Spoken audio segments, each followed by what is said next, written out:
vocês. Vamos para mais uma aula hoje, certo? A gente vai dar continuidade, né, ao caderno 2 e no capítulo 2 a gente vai ter aí aspectos econômicos do continente europeu. Então vamos lá. O continente europeu, gente, tem uma grande diversidade na questão de industrialização, né? Então a gente vai dividir aí o estudo em 3 setores. O setor primário, que é a agricultura e pecuária, e vai saber quais são os países que dominam essa parte, certo, da produção. Depois a gente vai ver o setor secundário e o setor terciário, ok? Aí no setor primário a gente tem aí um grande desenvolvimento na questão da produção de uvas, certo? E também na produção de azeitonas, né, que são responsáveis pela produção dos azeites, e muitos desses azeites eles são importados. Outra questão também, só deixando claro aqui, o continente europeu ele faz parte, né, da União, como vocês sabem, tem o processo de União Europeia, que inclui 27 países, e esses 27 países têm em comum a moeda e também a questão da importação de produtos, certo? Então, só para deixar claro aí, certo? Outra questão importante, gente, é que o setor que mais emprega, né, dos 3 setores, o setor que mais emprega é o setor terciário. O setor terciário é o último da classe, né, onde aí trabalha com a venda dos produtos. Quem não lembra de como funciona os 3 setores, eu vou só dar uma refrescada na mente de vocês, né? O setor primário é responsável pela matéria-prima, lembram disso? O setor secundário é responsável pela transformação dessa matéria-prima em mercadoria, e o setor terciário é o setor que faz o processo de comercialização desses produtos, certo? Então a gente tem na Europa, dentro do primeiro setor, que é o setor primário, né, que é a agropecuária e a agricultura, a gente tem uma tecnologia de ponta, certo? Na produção agrícola, eles usam as melhores máquinas, né, e também consegue assim ter uma produtividade maior, ok? Aí vejam aí, quais são os países que se destacam na produção agrícola? A gente tem aí, né, grande parte dessas produções são feitas ali, principalmente na região do Mediterrâneo, certo? Então, na parte de cereais, de grãos, a gente tem aí responsável por essa produção a Rússia, a França, a Alemanha e Ucrânia, certo? Também é uma produção grande também de beterrabas na França também, na Ucrânia, na Alemanha e Turquia, certo? Então esses países são os países que fornecem, né, a matéria-prima no continente europeu. Já no setor secundário, a gente tem aí a atividade industrial em alta. Lembrando que, né, a questão de industrialização, como vocês sabem, surgiu justamente na Inglaterra, né, por volta do século XVIII. Vocês lembram bem disso, que eu já expliquei para vocês. E dessa história, né, lá do século XVIII até agora, muitas inovações foram acontecendo. Então, desde o primeiro momento até agora, sempre ocorreu inovações na questão de máquinas, de estruturas, né? Na questão também de aperfeiçoamento da mão de obra. Claro que tem aí os seus prós e contra, né? Que a gente sabe que quando acontece uma produção, né, baseada na maquinofatura, a gente tem uma redução de mão de obra humana, não é isso? E esse foi um dos problemas que no início aconteceu aí na Europa. Porém, como eu falei para vocês, houve aí uma troca, né? Enquanto se diminui a produção, a mão de obra, né, humana, a gente também tem um aumento no setor terciário, que é as pessoas que trabalham com a venda e abastecimento desses produtos, certo? Aí vejam aí, né? A produção industrial europeia diminui nas últimas décadas por causa da transferência de algumas indústrias europeias para países que têm mão de obra mais barata.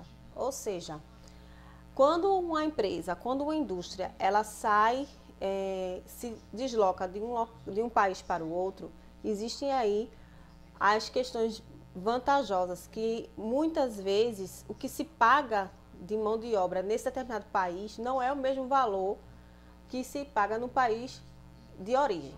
Exemplo, a gente sabe que existem várias multinacionais.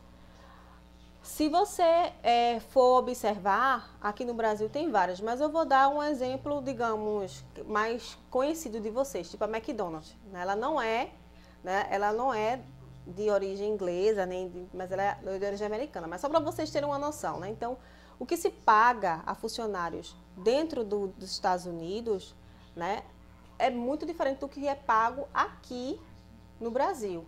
Porque ele vai ter que respeitar o salário, o valor, né, em espécie do que se paga dentro da nacionalidade. Ou seja, se está no Brasil, vai ter que seguir valores econômicos daqui, certo? Se está nos Estados Unidos, tem que seguir o padrão dos Estados Unidos. Sendo que na Inglaterra, sendo que na Europa, isso acontece dentro dos países, dentro dos próprios países europeus, não é isso? Então, as empresas, elas acabam indo para países da própria Europa, mas que têm uma mão de obra mais em conta. Aí, a gente tem a questão da produção, né, no setor secundário, né, onde transforma a matéria-prima em mercadoria. E, por fim, a gente tem aqui o setor terciário, né, que envolve aí vários setores, como turismo, né, restaurantes, hotelaria, né? Enfim, e existem países que na questão do turismo, gente, ganham bem mais do que outros. Por exemplo, a França é um dos países mais visitados. Então, assim, a questão financeiramente falando, né, o turismo é bem mais rendável lá do que em outros países da Europa, certo? Mas também aí tem a Itália, a Espanha, a Alemanha, que também é um dos carros-chefes aí no setor de turismo, certo?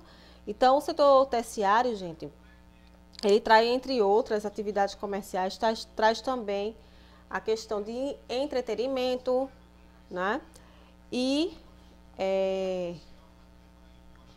o continente é o primeiro destino de opções assim de turismo, de viagens, quando se fala em conhecer uma outra localidade. Às vezes, até aqui no Brasil, né? Tem gente que nunca conheceu o Brasil, só vive ali naquele lugar, mas quando decide viajar, que tem um dinheiro, que pode viajar, muitas vezes opta para ir para a Europa, conhecer os países europeus, até porque os países são bem vizinhos uns dos outros, né? Então, por isso que é fácil de você fazer um tour, assim, fazer um tour pela Europa, né? Porque realmente é possível você fazer isso, porque os países são circunvizinhos, né? Então, é isso aí. A gente viu aí, gente, a questão dos aspectos econômicos, né, da Europa.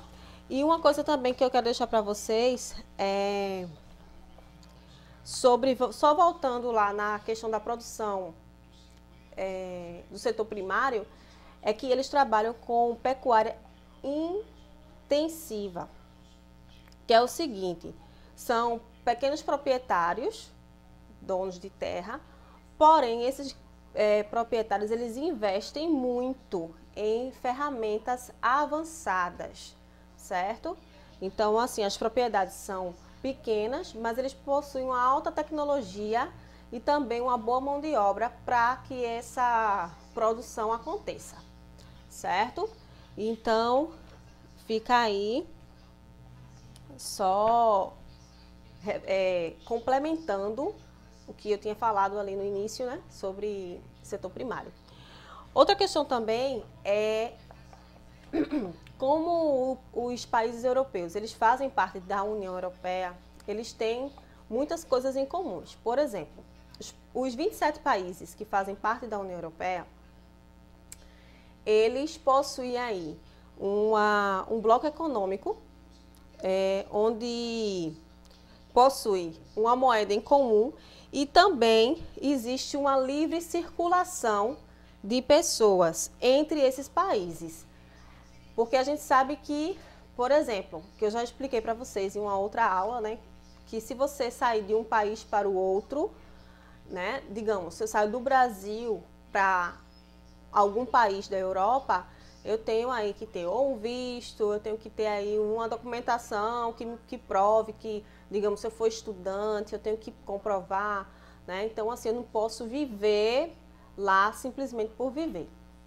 Mas, entre os países que fazem parte da União, não existe nenhuma comprovação de nada. Você pode circular livremente entre esses países, ok? Então, eles têm aí uma questão de unidade econômica, certo? Ou seja, a mesma moeda, e também livre acesso, certo? Aí, quando foi instituído essa união? Bom, a União Europeia, ela foi formada, né, ela foi, na verdade, fundada em 1º de novembro de 1993, certo? Onde foi proposto aí, entre os países, principalmente uma moeda única, que no caso é o euro, certo? E que substitui aí a moeda de vários países,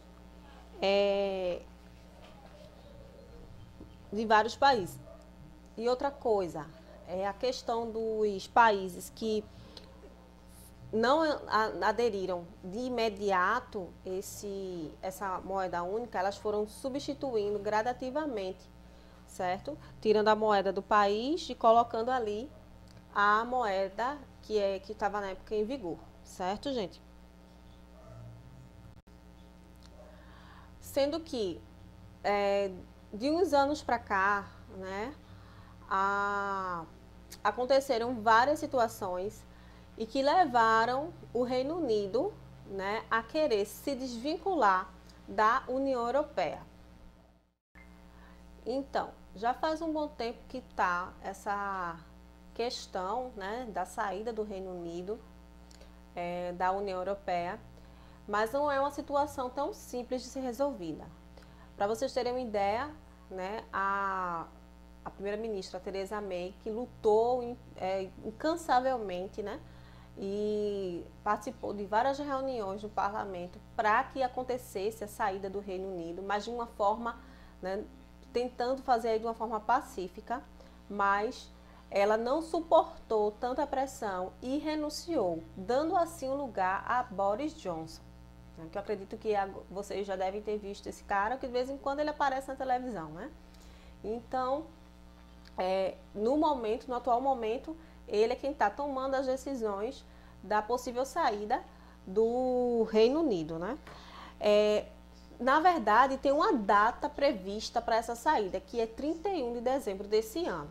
Mas devido a todos os acontecimentos mundiais que vem acontecendo, né, como o caso dessa pandemia, né, fora também crise política e econômica em alguns países, então isso faz com que essa discussão do Brexit, ela deu aí uma estagnada provisoriamente, né? Então, até o dia 31 de dezembro, vai aguardar para ver se a União Europeia ainda vai ter o Reino Unido aí como, né, membro ou não.